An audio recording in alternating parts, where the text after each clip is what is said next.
Hi everybody, Ian Bremmer here around your world in 180 seconds. I'm here in Toronto, not even the United States, but it feels so much like the US. It's colder. I've got your questions on my phone and ready to go. With Finland officially joining NATO today, what does it mean for Russia? Well, I mean, this is exactly what Putin did not want to have happen, right? Ostensibly, the reason for his invasion into Ukraine was because Ukraine was moving towards NATO, and that was unacceptable. And of course, now you've got 800 additional miles of border with very well-defended Finland, part of NATO, as of today, facing off against Russia. I mean, this is just one of many examples, but a very important, not just symbolic one, of how Putin made a very serious misjudgment in the way the West would respond to that invasion.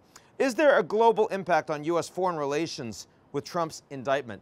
Not immediately, but I mean, for those of you that thought there was a reprieve in the level of polarization between left and right, Democrats, Republicans, as well as the relentless coverage of former President Donald Trump, it is now back. Remember, I mean, he was thrown off of Twitter and Facebook, and I mean, Fox News wasn't going to cover him. The Wall Street Journal was going negative.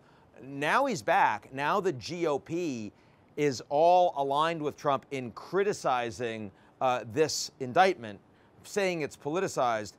Almost every Republican agrees, and a majority of independents do, even a decent minority of Democrats. You put that all together, that means it's much more likely Trump becomes the nominee, and that, of course, has a view in how Canadians and others around the world look at the United States and the potential durability of commitments in foreign policy that are presently being made. It's very important. How will the Tsai-McCarthy meeting affect US Taiwan China relations? Well, obviously less than when former Speaker Pelosi went to Taiwan last year. For a couple reasons. One, it's not in Taiwan.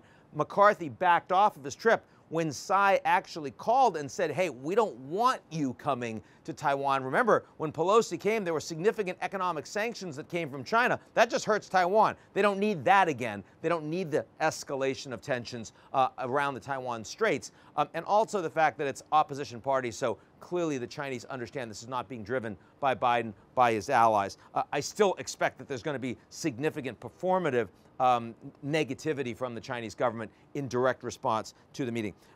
Finally, the crew for the first lunar trip in 50 years was just announced. What's the significance? Well, it's nice to be going around the moon again. And it's also nice that the United States and the Canadians working together. 3 Americans, 1 Canadian. And the cool thing is if something goes wrong in the mission, the Canadian gets eaten. That's the agreement, right? So it's kind of nice they're doing that. That's it for me. I'll talk to y'all real soon.